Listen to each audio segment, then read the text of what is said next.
Friends, आज हम इस वीडियो में देखने जा रहे हैं भारतीय दंड संहिता की धारा 120 का आईपीसी का सेक्शन 120 ए आपराधिक षड्यंत्र क्रिमिनल कॉन्स्पिरेसी। तो व्हाट इज़ क्रिमिनल कॉन्स्पिरेसी? आपराधिक षड्यंत्र क्या है? तो इस सेक्शन 120 ए 120 ए इसे डिफाइन करता है। तो वो हम देखेंगे सेक्शन 120 ए, और इसका जो पनिशमेंट है वो 120 बी में दिया गया है। तो फ्रेंड्स, सबसे पहले हम देखेंगे इसकी जनरल डेफिनेशन क्या है, जो कि आम लोगों के बीच में प्रचलित है। तो ये जनरल डेफिनेशन है इसकी, जो कि आप गूगल पर सर्च करेंगे तो भी आपको मिलेगी। A secret plan by a group of people to do something bad और illegal. A secret plan by a group of people to do something bad और इलीगल। मतलब लोगों का एक ग्रुप जो कि एक सीक्रेट प्लान बनाता है कुछ गलत करने के लिए या कुछ अवैध करने के लिए, तो इसे कहते हैं क्रिमिनल कॉन्स्पिरेसी या फिर षड्यंत्र। ठीक, तो ये तो हो गई इसकी जनरल डेफिनेशन।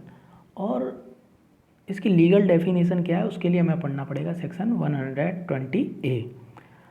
लेकिन 120 ए को पढ़ने से पहले उस सेक्शन में जो सबसे इम्पोर्टेंट वर्ड है वो है अवैध कार्य, इलीगल एक्ट। तो इलीगल एक्ट क्या होता है, सबसे पहले हमें ये जानना चाहिए, क्योंकि यदि हम ये नहीं जानते कि इलीगल एक्ट क्या होता है तो हम सेक्शन को ठीक से नहीं समझ सकते।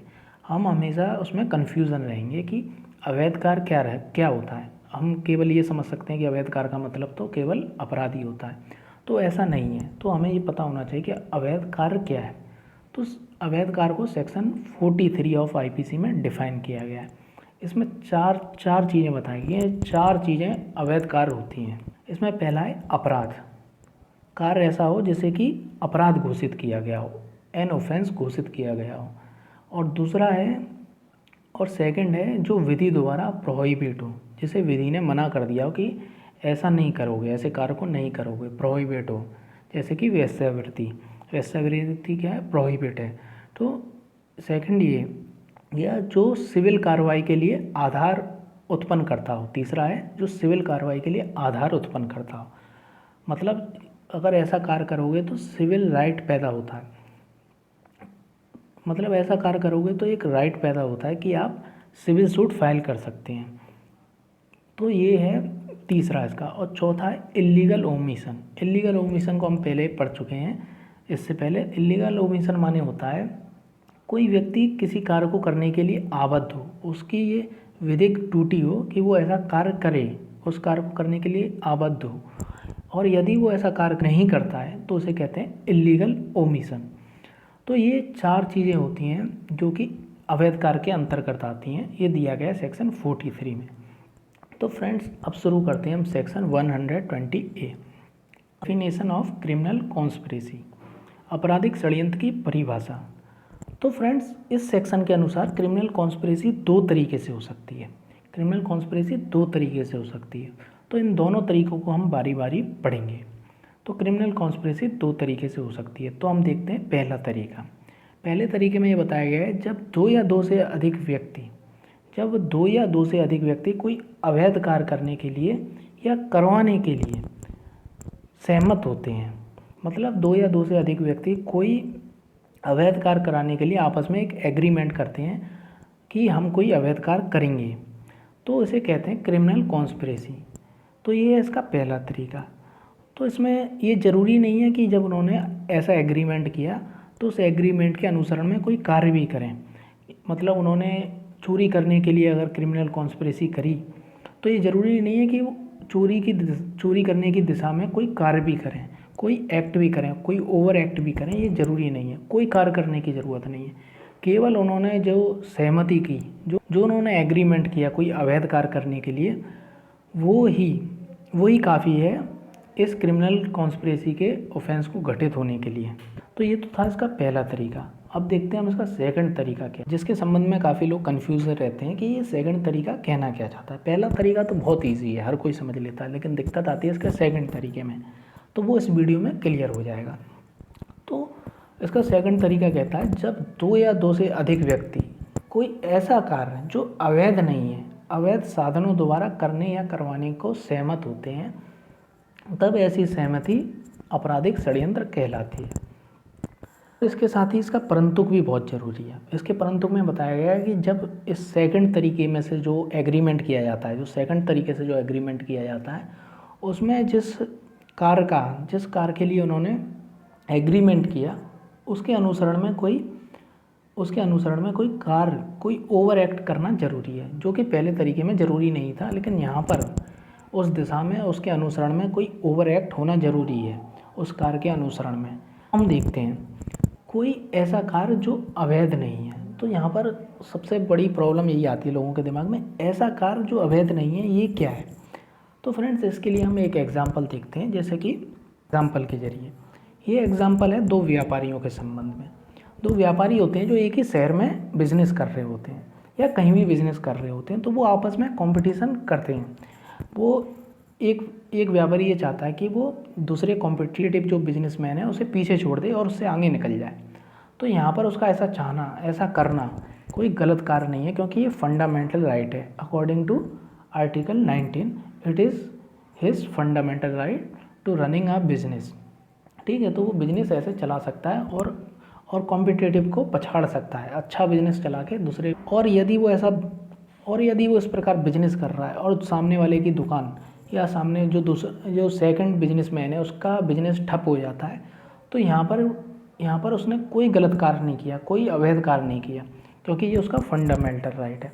तो यही ऐसे ही कार्य को कहते हैं ऐसा कार्य जो अवैध नहीं है।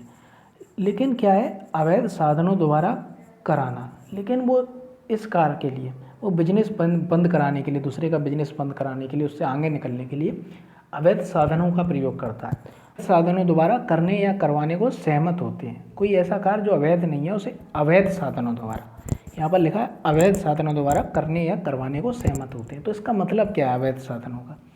तो फ्रेंड्स इसको हम उसी एग्जाम्पल के जरिए समझ लेते हैं, जिसमें हमने देखा कि दो व्यापारी थे और एक व्यापारी ये चाह रहा था कि वो दूसरे व्यापारी को मात दे व्यापार में। तो ये उसका राइट है कि वो ऐसा बिजनेस अपना चला सकता है, इतना अच्छा बिजनेस चला सकता है कि वो दूसरे व्यापारी को मात दे दे बिजनेस में।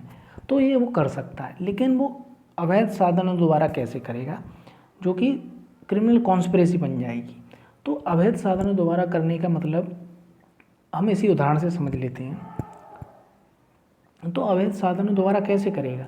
तो यहाँ पर वो क्या कर सकता है, कुछ लोगों के साथ एग्रीमेंट करे कि हम ऐसे व्यापारी से, जैसे हम मात देना चाहते हैं, ऐसे व्यापारी से हम ऐसे व्यक्ति को ऋण दिलवाएंगे जो कि दिवालिया है, उसे गलत फेक डॉक्यूमेंट से किसी भी तरीके से उससे हम ऐसे व्यक्तियों को ऋण दिलवाएंगे जो कि दिवालिया हैं, जिससे कि उसे नुकसान हो व्यापार में। तो इस तरीके से वो अवैध साधनों द्वारा उस व्यापारी को अपने व्यापार में मात देने के लिए एग्रीमेंट करता है। तो यहाँ पर इस तरीके से कर सकता है, लेकिन इसके लिए क्या ज़रूरी है, ऐसी दिशा में वो कोई कार्य करे, वो उस व्यक्ति को भेजे जिनके साथ एग्रीमेंट किया है उसे करने के लिए कुछ कार्य करे, ओवर एक्ट करे उस दिशा में।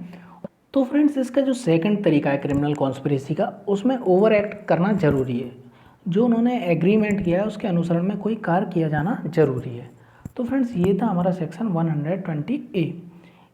इसके संबंध में हम केस देख लेते हैं, विनायक बनाम महाराष्ट्र राज्य। इसमें ये कहा गया कि धारा 120 का के अंतर्गत अकेला व्यक्ति दोष सिद्ध नहीं हो सकता है, और इसलिए जहां एक को छोड़कर सारे अपराधी दोष मुक्त कर दिए जाते हैं, तो उच्चतम न्यायालय ने उस एक को भी छोड़ देने का आदेश दिया। तो हमने जैसा कि सेक्शन में पढ़ा कि दो या दो से अधिक व्यक्ति, कम से कम 2 व्यक्ति होने चाहिए आपराधिक षड्यंत्र के लिए। यदि 2 व्यक्तियों पर केस चल रहा है या इससे ज़्यादा व्यक्तियों पर केस चल रहा है, तो केवल एक व्यक्ति बचता है और बाकी सब छूट जाते हैं, तो इस एक व्यक्ति को भी छोड़ दिया जाएगा, इसे भी दोष मुक्त कर दिया जाएगा। तो ये कहता है केस विनायक बनाम महाराष्ट्र राज्य AIR 1984 का। तो केवल एक व्यक्ति को आपराधिक षड्यंत्र के लिए दोष सिद्ध नहीं किया जा सकता है, ये केस ये कहना चाहता है। तो फ्रेंड्स इसके बारे में हम थोड़ा सा और जान लेते हैं। अभिकथित सहमति को आपराधिक षड्यंत्र साबित करने के लिए प्रत्यक्ष साक्ष्य के द्वारा सिद्ध किया जाना ना तो आवश्यक है और ना तो बहुधा संभव ही है। मतलब जो सहमति है, जो क्रिमिनल कॉन्स्पिरेसी के लिए जो सहमति दी गई थी, उसे प्रत्यक्ष साक्ष्य द्वारा, डायरेक्ट एविडेंस के द्वारा सिद्ध किया जाना आवश्यक नहीं है, और ना ही ये बहुधा संभव होता है, ये इतना इजी भी नहीं होता है सिद्ध करना। परमहंस यादव बनाम बिहार राज्य में ये कहा गया इस केस में कि इसे परिस्थितिजन्य साक्ष्य द्वारा साबित किया जा सकता है। इसे सर्कमस्टांसेस साक्ष्य द्वारा सिद्ध किया जा सकता है। इसे सर्कमस्टांसेस एविडेंस द्वारा सिद्ध किया जा सकता है। इसमें घटनाओं की कड़ियों को आपस में जोड़कर ऐसे षड्यंत्र को सिद्ध किया जा सकता है। तो फ्रेंड्स, ये था सेक्शन 120A क्रिमिनल कॉन्स्पिरेसी।